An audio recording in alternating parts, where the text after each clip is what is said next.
لله نحمده ونستعينه ونستغفره ونعوذ بالله من شرور أنفسنا ومن سيئات أعمالنا من يهده الله فلا مضل له ومن يضلل فلا هادي له وأشهد أن لا إله إلا الله وحده لا شريك له وأشهد أن محمدا عبده ورسوله أما بعد فإن خير الحديث كتاب الله وخير الهدى هدي محمد صلى الله عليه وسلم وشر الأمور محدثاتها وكل محدثة بدعة وكل بدعة ضلالة وكل ضلالة في النار.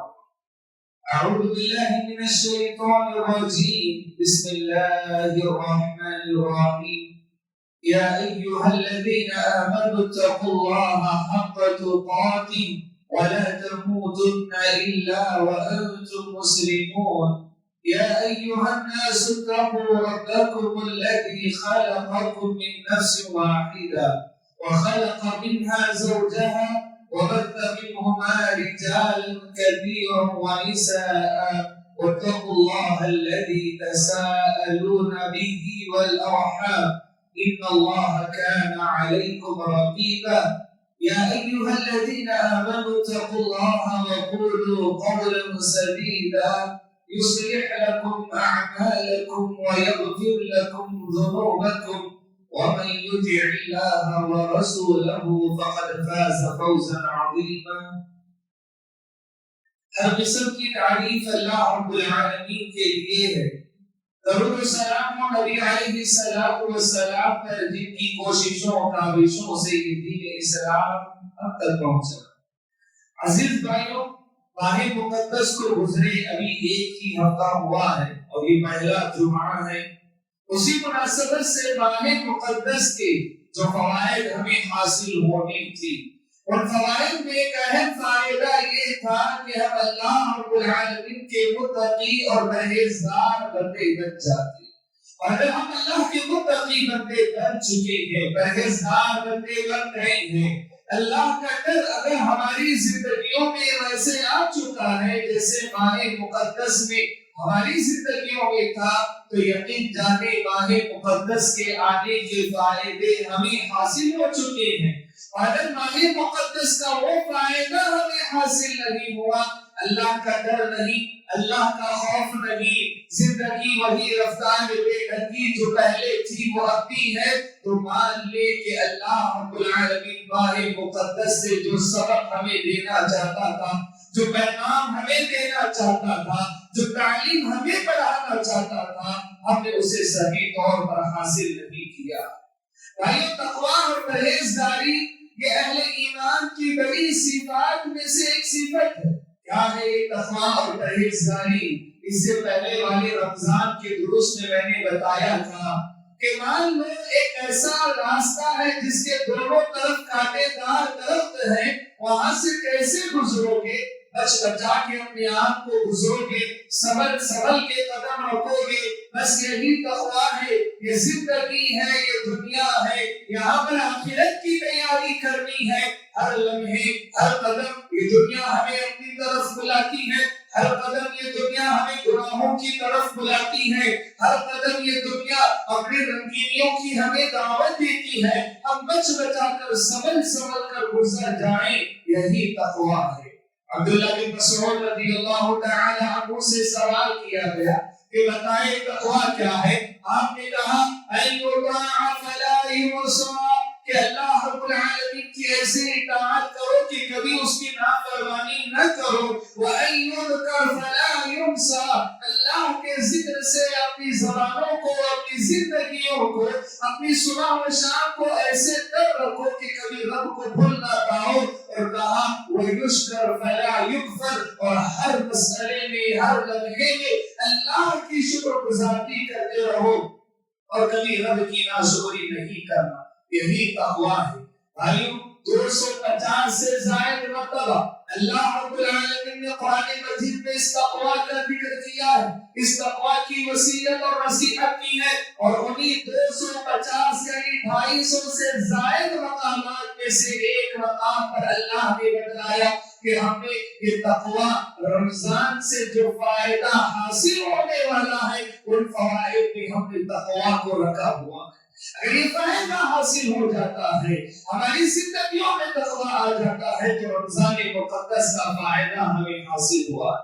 تقویٰ کی اہمیت اور اس کی ضرورت کو ذرا اس بات سے سمجھیں۔ اللہ رب العالمین نے قرآن مجید میں اہل ایمان کا تذکرہ قرآن مجید کی پہلی دوسری آیت میں کیا، اور پہلے صفحے پر اللہ رب العالمین نے کیا الف لام میم ذالک الکتاب لا ریب فیہ ھدی للمتقین، اور بتایا کہ اہل ایمان، اہل عبادت، اہل متقی اور پرہیزگار وہ ہیں جن کی زندگیوں میں ڈر ہو، جن کی زندگیوں میں خوف ہو۔ قرآن مجید میں اہل ایمان کی سب سے پہلی جو صفت بتلائی گئی وہ یہی تقویٰ کی صفت تھی، ھدی للمتقین، کہ قرآن مجید ان لوگوں کو ہدایت دے گا، قرآن مجید ان لوگوں کے لیے رہنمائی کرے گا، قرآن مجید ان لوگوں کی زندگی میں انقلاب کرے گا، قرآن مجید ان لوگوں کی زندگیوں کو بدل کر رکھ دے گا جن کی زندگیوں میں تقویٰ ہوتا ہے۔ اور مان لے اگر زندگیوں میں تقویٰ نہ ہو، قرآن مجید کی آیتیں پڑھنا اس پر بیکار ہے، پیارے نبی صلی اللہ علیہ وسلم کے فرامین اسے سنانا بیکار ہے، نماز روزے زکوٰۃ کی باتیں اس کے سامنے کرنا بیکار ہے۔ کیوں؟ اس کی زندگی میں تقویٰ نہیں ہے تو ہدایت وہ کہاں سے حاصل کرے گا؟ اللہ نے فرمایا ھدی للمتقین، کہ قرآن مجید متقیوں کی ہدایت کرتا ہے۔ بھائیو، قرآن مجید کا یہ پہلا سبق تھا، اور آخری آیت جو قرآن مجید میں نازل ہوئی ہے رسول کے اعتبار سے آخری ہے، اس کے بعد قرآن مجید میں کوئی آیت کریمہ نازل نہیں ہوئی، وہ آخری آیت کیا ہے؟ وَاتَّقُوا يَوْمًا تُرْجَعُونَ فِيهِ إِلَى اللَّهِ، اور ڈرتے رہو اس دن سے جس دن تمہیں اللہ رب العالمین کی طرف لوٹایا جائے گا۔ آدم علیہ السلام سے لے کر پیارے نبی صلی اللہ علیہ وسلم کی زندگی میں وحی کا نزول جاری رہا، وحی حاکی رہی، وحی کا سلسلہ منقطع ہونا ہے، وحی کا سلسلہ تا قیامت بند ہونا ہے، اور آخری وحی جو رب نے نازل فرمائی وہ یہی کہ تقویٰ اختیار کرو، اللہ سے ڈرتے رہو۔ یہ بتاتا ہے کہ تقویٰ انسانی زندگی کے لیے، اہل ایمان کی زندگی کے لیے کتنا ضروری ہے۔ بھائیو، قرآن مجید میں اللہ رب العالمین نے صرف کسی امت کو تقوی کی وصیت نہیں کی، اس کا اندازہ لگائیں، پیارے نبی صلی اللہ علیہ وسلم نے اپنی زندگی میں شاید تقوی کی وصیت اور نصیحت 1000 سے زائد مرتبہ کی ہو، اور قرآن مجید میں 250 سے زائد مقامات پر اس کا تذکرہ آیا۔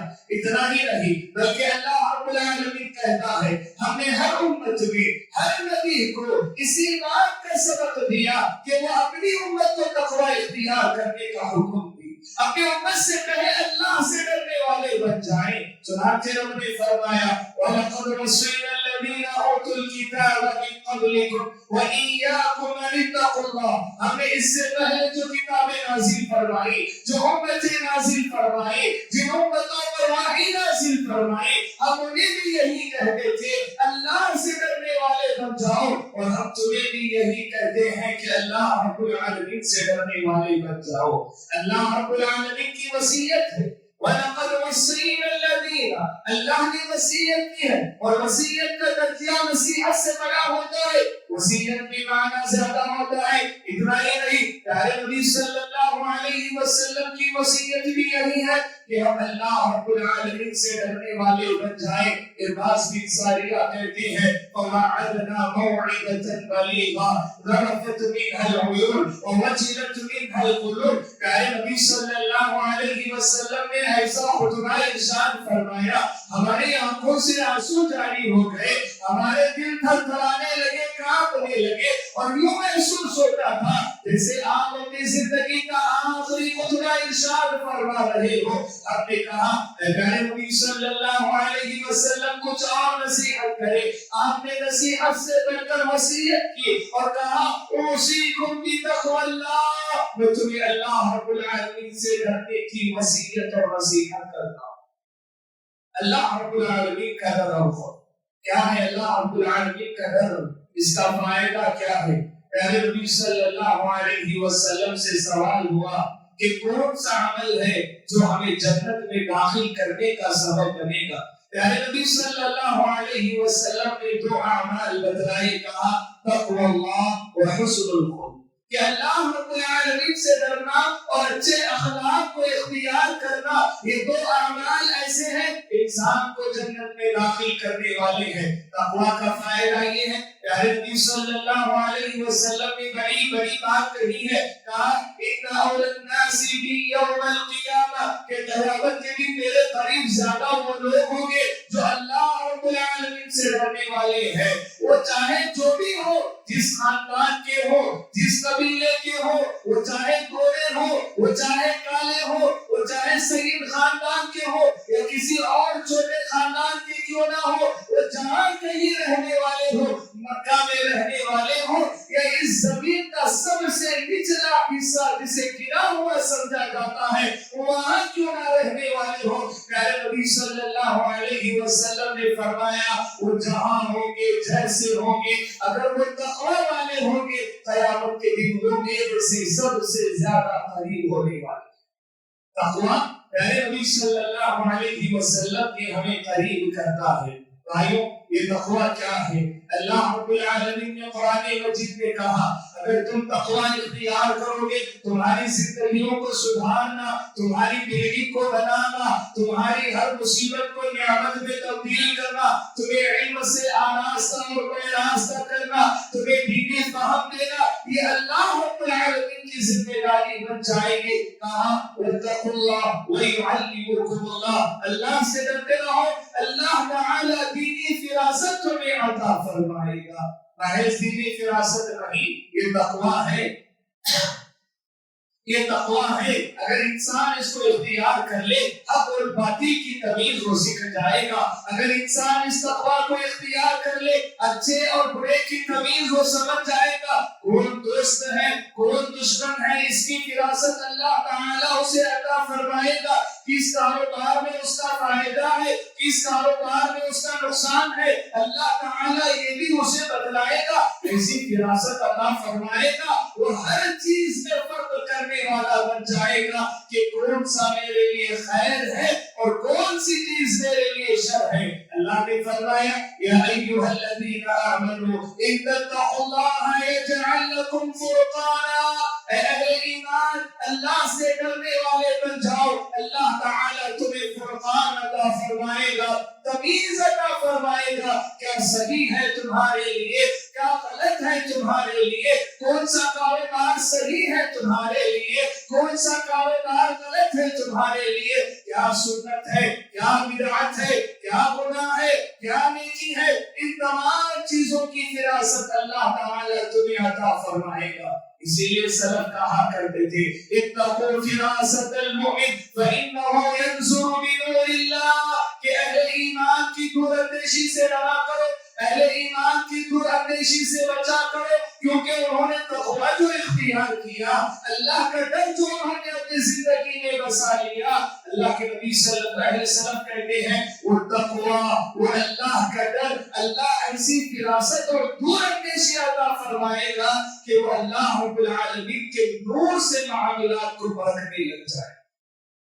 یہ تقوی کا ایک بڑا فائدہ اس دنیا میں ملنے والا ہے۔ تقوی کے فائدے گناؤ تو فائدوں پر ہی جمعہ ختم ہو جائے۔ کبھی رب تعالیٰ نے فرمایا وَمَن يَتَّقِ اللَّهَ يَجْعَل لَّهُ مَخْرَجًا، اور جو اللہ سے ڈرے اللہ تعالیٰ اس کے لیے نئی نئی راہیں ہموار کرے۔ کہیں فرمایا وَمَن يَتَّقِ اللَّهَ يَجْعَل لَّهُ مِنْ أَمْرِهِ يُسْرًا، جو اللہ سے ڈرے اللہ اس کے مشکل معاملات کو آسان بنا دے۔ کہیں اللہ کے نبی صلی اللہ علیہ وسلم نے فرمایا کہ تم اللہ رب العالمین سے ڈرنے والے بن جاؤ، تمہیں کسی بات کا غم اور خوف اس دنیا میں نہیں ہونے والا۔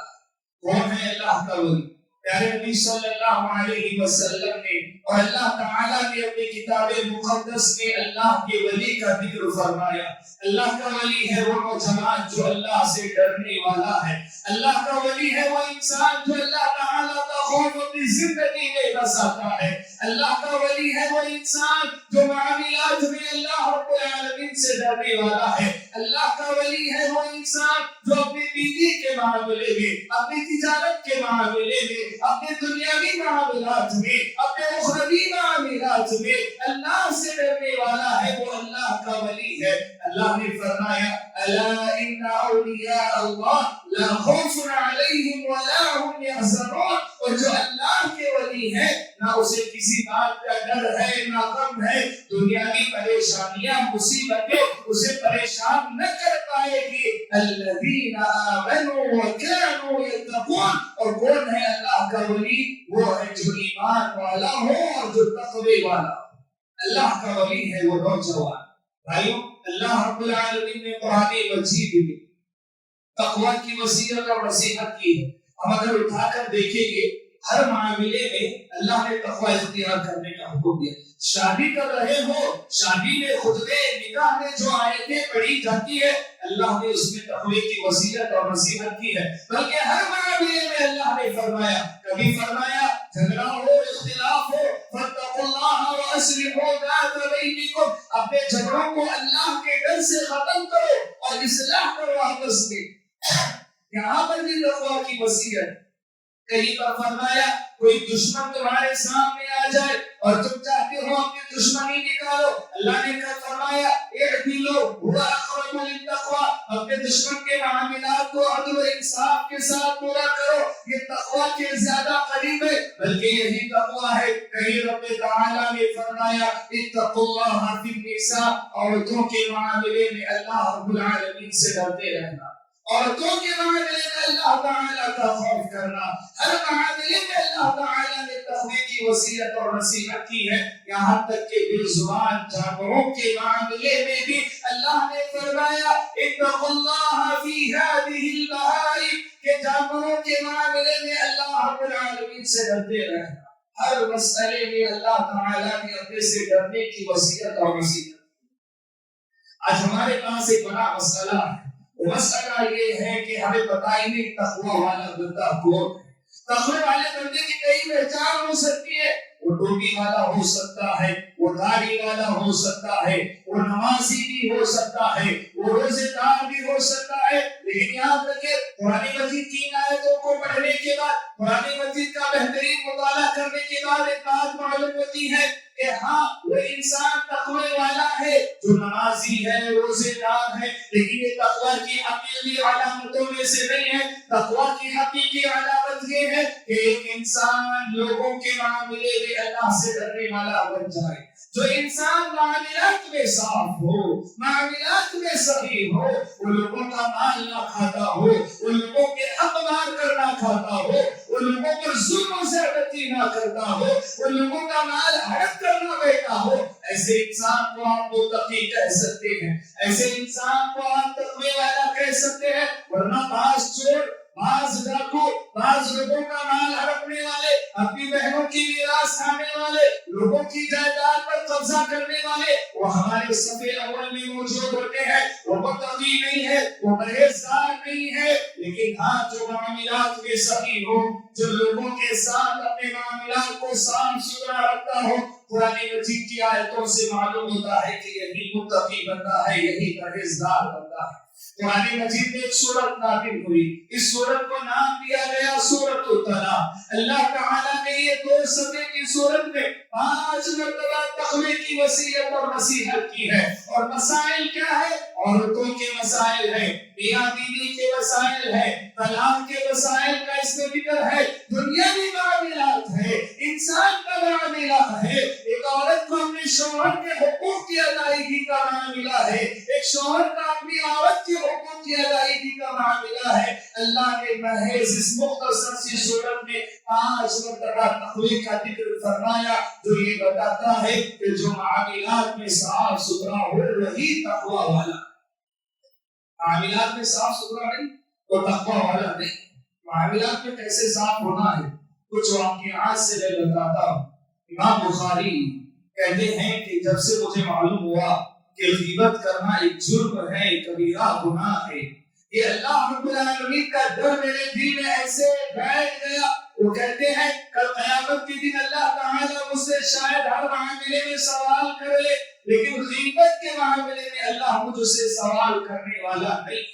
استغفر ہماری زندگیوں میں نہ ہونے کی وجہ سے ہمارا شاید ہی کوئی دن ایسا گزرتا ہو جس میں ہم کسی اور کی غیبت نہ کرتے ہو، جس میں ہم کسی اور کی برائی نہ کرتے ہو، جس میں ہم کسی اور کے برے فسق و فجور کا تذکرہ نہ کرتے ہو، ایسا شاید ہی کسی کا کوئی دن گزرتا ہو۔ لیکن امام بخاری رحمۃ اللہ علیہ کا تقویٰ انہیں اس بات پر مجبور کرتا ہے، اپنی زندگی کے آخری مرحلے میں وہ کہتے ہیں اللہ شاید مجھے قیامت کے دن ہر معاملے میں سوال کر لے، لیکن قیامت کے معاملے میں مجھ سے سوال نہیں کرے گا۔ یہ ان کا تقویٰ تھا۔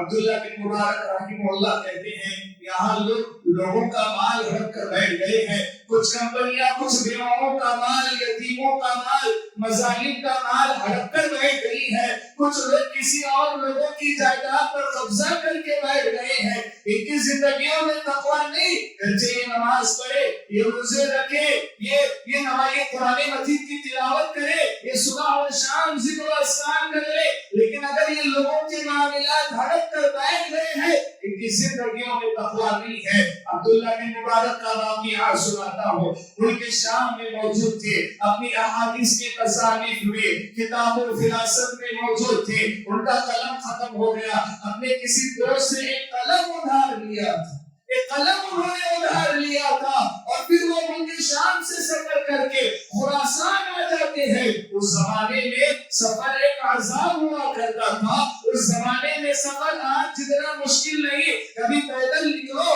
کبھی گھوڑوں پر نکلو، چوروں کا ڈاکوؤں کا خطرہ الگ سے محسوس ہوتا تھا، دھوپ الگ سے، بارش الگ سے، سرد و گرم راتوں کا مقابلہ کرنا الگ ہوا کرتا تھا۔ لیکن عبداللہ بن مبارک خراسان پہنچ جاتے دیکھتے ہیں اس ساتھی کا قلم ان کے پاس رہ گیا، وہ قلم ان کے پاس رہ گیا، ابھی خراسان پہنچے ہوئے تھے، دوبارہ ملک شام واپس سفر کرتے ہیں اور اس کا قلم اسے لوٹا کر آتے۔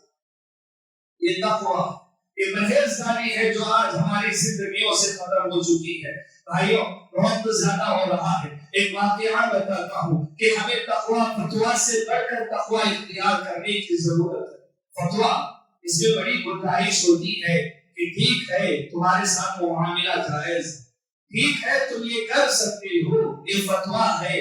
تقویٰ کہتا ہے نہیں، اپنے قدم سنبھال کر رکھو، اپنے قدم کو صاف صاف رکھو، ان معاملات میں بھی جانے کی ضرورت نہیں جن میں شریعت تمہیں ڈھیل دیتی ہو۔ چنانچہ آپ کو فتوے سے بڑھ کر تقوی کا سبق میں آج دوں گا، وہ یہ ہے کہ ایک مرتبہ ابو بکر صدیق رضی اللہ عنہ کے پاس ان کا غلام آیا اور کھانے کی کوئی چیز لے آیا اپنے ساتھ۔ ابو بکر صدیق رضی اللہ تعالی عنہ سے کھا لیے۔ غلام نے پوچھا ابو بکر پوچھو کہ نہیں کیا کھا لایا تھا، کہاں سے آیا تھا اور کیا کھلایا تم، کیا لائے تھے بتاؤ۔ کہنے لگا اسلام کے قبول کرنے سے پہلے میں جادوگر تھا، کاہن تھا، نجومی تھا، اندازے پہ تیرے مارا کرتا تھا، ایک تیر صحیح نشانے پر لگ گیا میرا، میں نے کسی کو بتایا کہ بھئی تیرا معاملہ ایسے اور ایسے ہونے والا ہے، اور اس کا معاملہ ویسے ہی ہوا۔ وہ خوش ہوا اور لا کر مجھے ایک تحفہ دیا، اسی تحفے سے کچھ کھانے کی چیزیں آپ کے لیے لایا تھا۔ ابو بکر صدیق رضی اللہ تعالی عنہ کی کوئی غلطی نہیں تھی۔ یہاں بیٹھے اہل فراست جانتے ہیں کہ کھا چکے تھے، کھانے سے پہلے اس بات کا علم نہیں تھا۔ فتویٰ یہ کہتا ہے ابو بکر گنہگار نہیں ہے، لیکن تقویٰ ابو بکر صدیق رضی اللہ عنہ کا، وہ صدیق اکبر ہے، وہ اہل ایمان میں اونچی فہرست میں آتے ہیں، وہ نبیوں کے تاج اس زمین کی سب سے پاک داز ہستی ہے۔ اپنے گلے میں انگلیاں ڈالی، اتنے زور سے گلے کو جھنجھوڑتے رہے اور اتنی دیر تک جھنجھوڑتے رہے کہ جو کچھ اس نے کھلایا تھا وہ پورا کا پورا باہر۔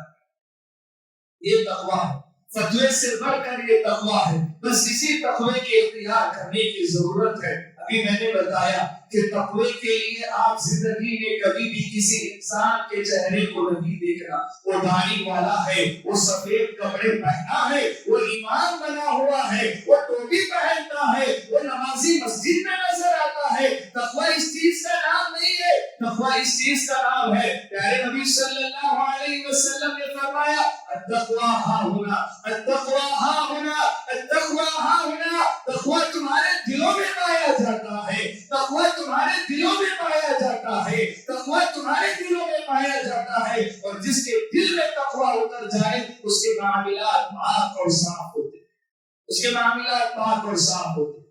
اسی لیے تقوی کے معیار کو پہچاننے کا نظریہ بھی ہمیں بدلنا ہوگا۔ بھائیوں، تقوی کے دو درجات۔ پہلا درجہ حق تقاتی، جو کہ خطبہ مسنونہ میں پہلی آیت کریمہ ہے، اے اہل ایمان اللہ سے ویسے ڈرو جیسے اس سے ڈرنا چاہیے۔ شاید یہ آیت کریمہ دسیوں مرتبہ آپ لوگوں کے سامنے پڑھی جاتی، اس کا ترجمہ بھی آپ لوگوں کو بتایا جاتا، لیکن جب صحابہ اکرام پر یہ آیت نازل ہوئی وہ پریشان ہو گئے۔ وہ پیارے نبی صلی اللہ علیہ وسلم کے پاس آئے اور کہنے لگے اللہ سے ڈرنے کا حق ہمیں کہاں آتا ہے؟ اس سے ڈرنے کا جو حق بنتا ہے شاید ہم زندگی میں کبھی نہ ادا کر سکے۔ اللہ نے دوسری آیت نازل فرمائی اور کہا فاتقوا اللہ ما استطعتم، جتنی طاقت ہو اتنا اللہ رب العالمین سے ڈرنا۔ بھائیوں، ہم تقوی کے اس درجے کو تو نہیں پہنچ سکتے جس کا ذکر قرآن مجید کی ابتدائی آیت میں ہوا ہے، لیکن ہاں وہ جو دوسری آیت ہے مستطعتم، جتنی تمہاری طاقت ہو اتنا اللہ رب العالمین سے ڈرتے رہنا، یہ چیز ہماری زندگیوں میں آنی چاہیے۔ ایک اور آخری بات کہ اگر تمہیں کوئی تقوی کی نصیحت کرتا ہو اللہ سے ڈر جاؤ۔ یہ نہیں کہا تم ہمیں سکھانے نکلے ہو، ہمیں بتانے نکلے ہو، تم بہت بھائی ہم تم سے زیادہ آگے، کبھی یہ بات نہیں کہنا۔ اللہ نے قرآن مجید میں فرمایا کچھ اہل منافق کا، کچھ کافروں کا تذکرہ کرتے ہوئے وَإِذَا قِيلَ لَهُ اتَّقِ اللَّهَ، اور جب اس سے کہا جاتا ہے اللہ سے ڈرو، أَخَذَتْهُ الْعِزَّةُ بِالْإِثْمِ فَحَسْبُهُ جَهَنَّمُ، اپنی عزت پر بات لے لیتا ہے، اپنی علاقت میں بات لیتا ہے، مجھ سے کہو گے اللہ سے ڈرنے کے لیے، اللہ نے فرمایا فَحَسْبُهُ جَهَنَّمُ، اس کا ٹھکانہ جہنم۔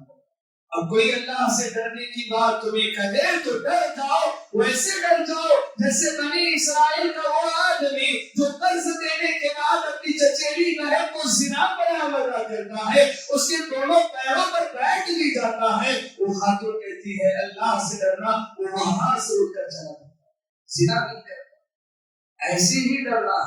مال ہڑپ کر بیٹھے ہو، کوئی کہے اللہ سے ڈرو، میرا مال مجھے دے دو، چاہے اس کے بعد غربت کیوں نہ آ جائے، چاہے اس کے بعد تمہارا گھر کیوں نہ بک جائے، چاہے اس کے بعد تم تن دست و فقیر کیوں نہ بن جاؤ، چاہے اس کے بعد سوکھی روٹی کھانے والے کیوں نہ بن جاؤ، لیکن اللہ سے ڈرنے کے مسئلے میں اللہ رب العالمین سے ڈرنا ہے۔ پیارے نبی صلی اللہ علیہ وسلم نے دعائیں بھی سکھلائی، وہ دعا اللہم آتی نفسی تقواها وزکیها انت خیر من زکاها، اس دعا کا اہتمام کریں، ہمارا تقوی بڑھتا رہے گا۔ یا وہ دعا اللہم انی اسألک الہدی والتقی والعفاف والغنی، اس دعا کا اہتمام کریں، ہمارا تقوی بڑھتا رہے گا۔ اللہ سے دعا ہے اللہ تعالی ہمیں متقی بنائے، اللہ ہمیں پرہیزگار بنائے، معاملات میں اس سے ڈرنے والا بنائے۔